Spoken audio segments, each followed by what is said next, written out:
So in this video I'm going to talk about identifying opportunities at university from my own experience as a student at Robert Gordon University in Aberdeen, Scotland. So I graduated with a first honours degree in international tourism management in 2020, and I'm currently a travel blogger, and I also teach English online. I do a lot of freelance photography, videography, social media management, and a lot of these things in this video is going to be about international tourism management, and some about like hospitality as well, but most of the things can apply to like any university course, and I hope you find this helpful. You can also follow me on Instagram at marisa.voyadzi. I post a lot about solo and budget travel, as well as like traveling by public transport since I don't drive. So I've got a lot of videos about how to get to places in Scotland and other countries, like by bus or train. And I'm really excited to be collaborating with Uni Echo for this video, but I'm going to talk a bit more about them in a little while. So today I'm going to talk about jobs and skills, strengths and weaknesses, some benefits of being a tourism student, identifying opportunities, motivation, and finding your path. So let's talk about part-time jobs and skills. So most students get part-time jobs for the money, of course, but you're also getting experience. So whether that's working in a restaurant, a hotel, clothes shop, supermarket, you're getting skills like communication, time management, people skills, teamwork, working under pressure, management, dealing with difficult customers, responsibility, confidence, like solving problems, patience, attention to detail, for example. So I worked in Burger King for the first 2 years of uni, and even though I got it for the money, I learned so much from it, and it later helped me get like other jobs. So working in a busy environment, problem solving, and then I can use some of these examples in job interviews. For example, if someone asked me, like, tell me about a time that you had to solve a problem. So I could say that when I was working at Burger King, the drive-through broke down one day, like the system.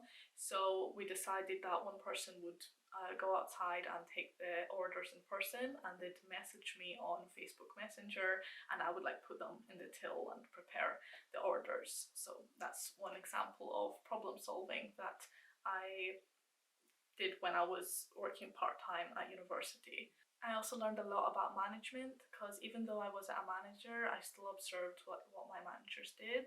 And at some jobs, sometimes you can learn about what not to do as a manager, because unfortunately you can also get some bad managers, and it just makes you think about like how you want to be when you're a manager, how you want to treat your employees. And as a manager in the future, it helps that you've been in the same position with the employees before, so you know what's actually achievable and what you're asking them to do. I also worked at some bars and clubs while I was there, like bartending. I did PR, events management. I also worked at Primark as a temp during Christmas time.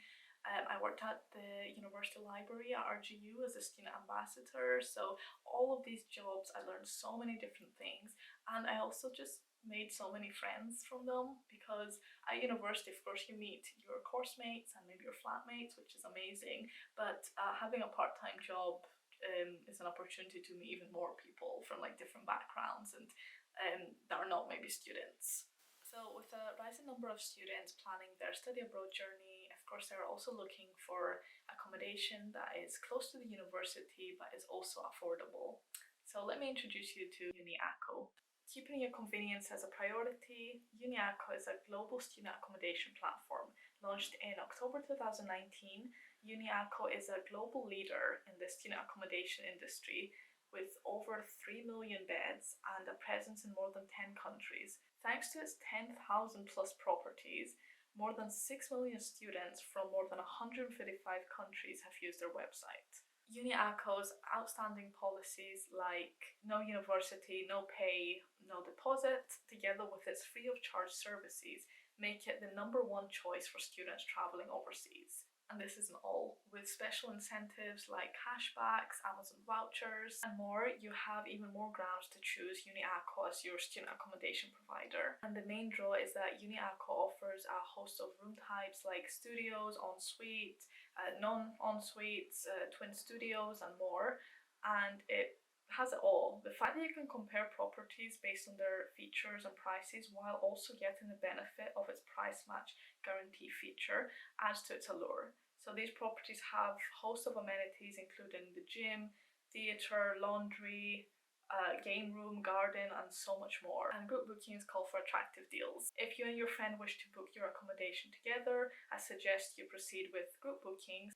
Even after you get it all sorted, you're likely to earn money from UniAco. So you can refer a friend to UniAco and stand a chance to earn £100 for every booking made via your referral. So I'll link their website down below in the description box for you to check them out. And some skills that you might already have in order to get a part-time job could be languages.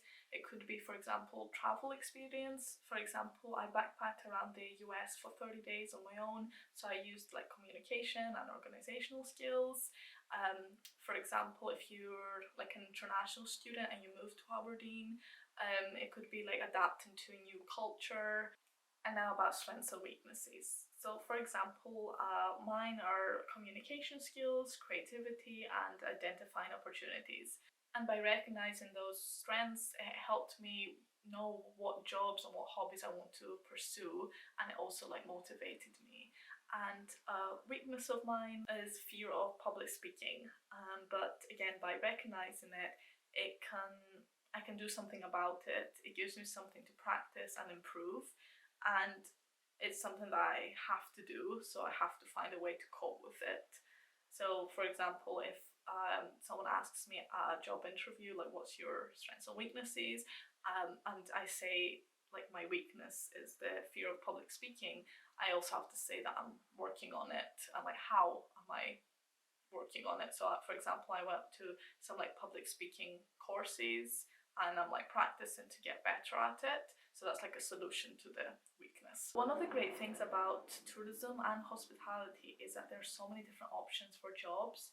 There are some degrees and courses that the students have set paths, but with your course the industry is broad. So a lot of people think that that's like a negative thing, but it's not. It means that you can decide what path you want to take and also just explore the different possibilities. For example, someone might be more drawn to sustainability and like sustainable tourism. One of my course mates opened up her own business in Glasgow, which is a zero waste shop.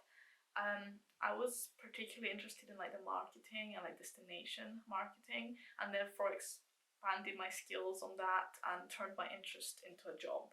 And yes, you're studying like tourism or hospitality, but you're also studying like management and international business, and that's useful in every job. And now some examples of identifying opportunities. So about my blog and Instagram, I started taking travel photos and writing blog posts about like life in Aberdeen as a student in my first year of uni, just as a hobby. And then I saw that people were really interested in that, like tourists that were coming to Scotland for holiday, but also potential students that were going to move to Aberdeen. And then I had opportunities to work with brands like Visit Aberdeenshire, People Make Glasgow, Stagecoach, First Bus, different businesses like Revolution de Cuba, John Lewis, Firefox, Mozilla, Tinder, so many different companies. And when we're talking with companies and businesses about like working together, having a degree in tourism really helps because I've studied all aspects of the industry, like like the actual tourism management, the marketing, business creativity, and I've actually been a tourist as well, so it's like both sides of the industry. And even going on a walk to explore Aberdeen, being a tourist in like where I lived helps so much to expand my knowledge about the area and therefore improve my blog. And because of my blog, I decided to start offering social media management services like as a freelancer to local businesses, but I also started applying to marketing jobs as well. That was before I realized that I could become a full-time content creator. And when I was working in California, it was mainly food and beverage I did, but I did ask my manager if I could help out with the marketing and the social media so I can just get some more experience in that too. They didn't pay me any extra for that, and a lot of that was actually my own time. But I just wanted to be able to put that on my CV and get experience for future jobs. And I know that it's not possible in all jobs, but really thinking about how I can make the most out of a job and how it could potentially help me with future goals. Another project that I did was write an ebook about traveling Aberdeenshire by bus. So a lot of people on Instagram were asking me every time I like posted about a place that I went to, oh, like, how did you get there? Like, what bus? How long did it take? Whether that was like a hiking trail or a castle, a fishing village, a whiskey distillery, for example. And I was replying to them like every day with all that information.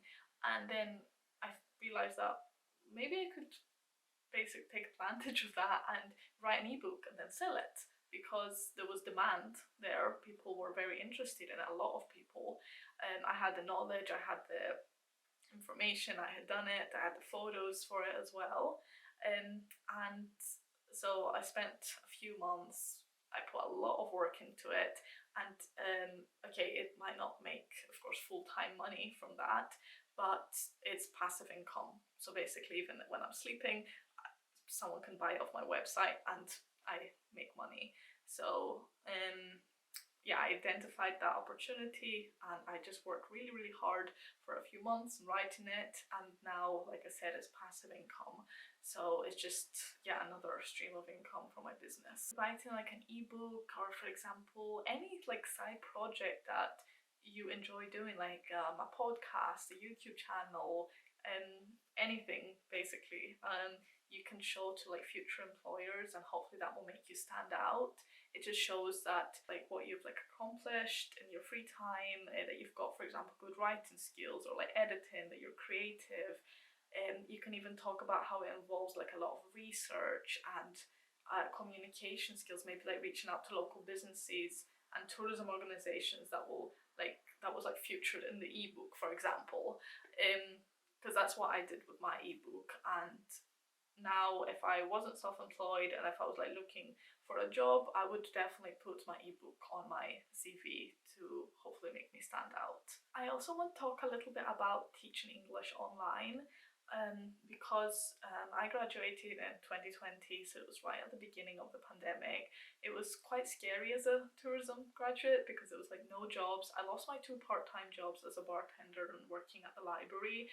I did get a job at COP, but it was just a temporary one, just for a month, just to help me pay my rent. So I decided to get a TEFL after I submitted my last piece of coursework. So TEFL is teaching English as a foreign language, and it took me a few months to finish. And that was kind of the last thing I wanted to do after finishing like my dissertation, because my brain was just like mush. But I'm so glad I did, because it gave me the opportunity to get a job as an online English teacher, to make money, while I was also focusing on building my business as a content creator and travel blogger. It was very flexible, and because like my dream was always to like travel full time. But in order to do that, I wanted to find a way to work remotely, so I don't have to be in one place. As long as I have internet on my laptop, I can just earn money from anywhere. And teaching English is a great way to do that. And I still do that part-time, because some months my business is doing really well and some other months business is slow, so I can just hop on my laptop and just teach a few hours a week, a few extra hours, for example, just to like balance the income, for example. And also I've made a video actually about teaching on Cambly, which is like an online platform that you can teach on. So I will link it down in the description box if you want to find out more, if you are interested in teaching online. That's something that I do wish I had done when I was a student, still, instead of trying to get like 2 part-time jobs. I would rather have like maybe 1 part-time job and teaching English online, or just the teaching English online. But I'm so glad I found the opportunity like after uni anyway. Some other things that I did to make money while I was a student and to just like expand my skills was I did like photo shoots, like freelance. I did my first wedding, which I charged £50 only. I still can't believe I did that, but I was a student and I didn't have any previous experience with like weddings, so I was happy to just do it for £50. I did Airbnb tours, so like on the Airbnb experiences, I did like a photo tour in Aberdeen. So getting motivation can be very important to achieving your goals. So where do I get my motivation from? So for example, money. Money was a big motivation for me and it still is. Thinking about long-term plans, like where do I see myself? So for me, I wanted to be location dependent, travel, be able to work from anywhere.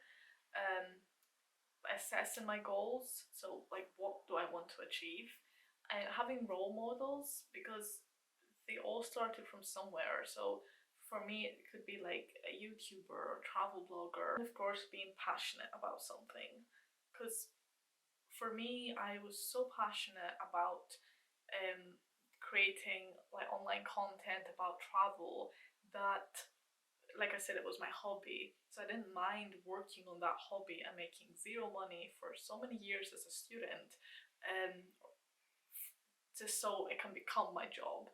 But because I was so passionate about it, so it didn't matter that I wasn't making any money from it, even though I was spending so many hours on it. Finding your path. It's okay if you change your mind or if you're not sure yet. So for me, I wanted to be a restaurant owner. That was my dream job when I was like before I started my course. It's because I worked for many years since I was like really young at my dad's business in Greece, at his restaurant, and I wanted to kind of take over that restaurant. And yeah, that was my dream, to be a restaurant owner. I was already like listening to podcasts from like other restaurant owners. I was watching YouTube videos, reading about generally the hospitality industry and like the tourism. But now I'm pursuing a marketing career, having my own business, but in a completely different field. So, like I said, it's okay to change your path, your goals. Like I said at the beginning, this course is very broad, so it's okay if you change your mind like during the course. And I wouldn't have known what I wanted to do if I had not experienced like the different job roles and explored different hobbies. And now about the dissertation. So don't worry, you don't have to choose yet, depending on, of course, like what year you're in at university. But it's always good to start thinking about it. And yes, like doing your dissertation is difficult, but at the same time, it's also easier as you're researching something that you have chosen and you are passionate about, because it's like your project. So I was passionate about solo travel, and that's a big part of my blog is about solo traveling.